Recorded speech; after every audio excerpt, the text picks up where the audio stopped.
मैं पहले भी 1000 बार कह चुकी हूँ और एक बार फिर कह रही हूँ, मेरा बेटा आजाद ऐसा कोई काम नहीं करेगा।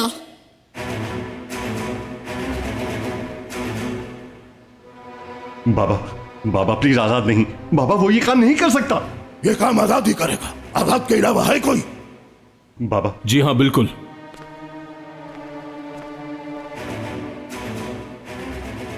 ये काम आज ही हो जाएगा। दादा, भाई ये काम नहीं कर सकता। क्यों? शालिन, चुप हो जाओ। तुमने जो करना था वो कर चुकी तुम। मैं जानता हूं मुझे क्या करना है। आजाद, ले जाओ इस मनूस को किसी वीरान जगह और मार कर इसे वहीं गाड़ देना, किसी को हड्डियां भी ना मिले।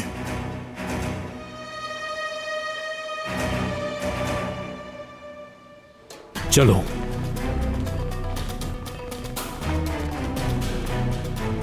बाबा, आजाद, बाबा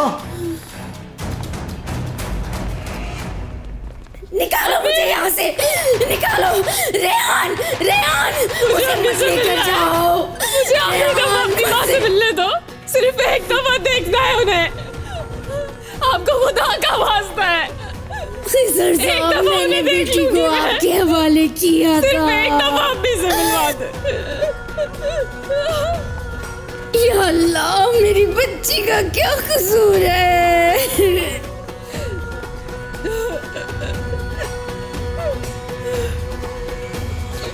वो रेहान को लेकर जा रहा है। अल्लाह का वास्ता है, सिर्फ एक दफा मुझे अम्मी से मिलने दे।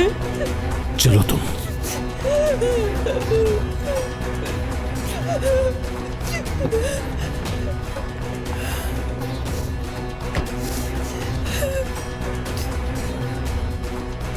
फिराद गाड़ी स्टार्ट करो। नहीं, रुको, अभी रुको।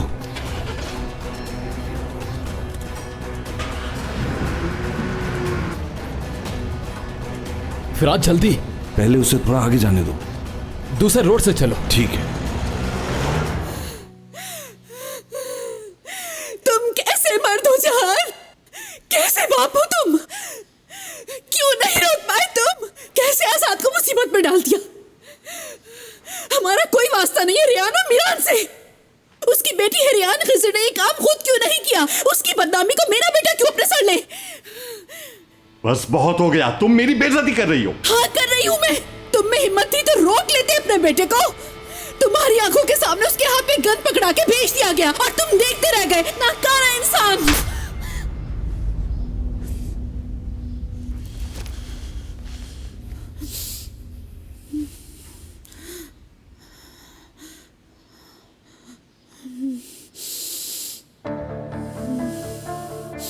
मुझ पे हाथ उठाया, यही करना रह गया था। मतलब तुमने मुझे मारा जान शादोलो? अपनी बीवी को, मुस्तफा आका की बेटी को, अपने बच्चों की माँ को तुमने थप्पड़ मारा। बंद करो तुम। अपनी औकात में रहना सीखो, इसी लायक हो तुम। कान खोलकर मेरी बात सुनो। इस हवेली का सरदार सिर्फ और सिर्फ मैं ही बनूंगा। यहां सिर्फ मेरी हुक्मरानी होगी। ये बात तुम भी देखोगी और पूरा शहर भी देखेगा। समझी तुम?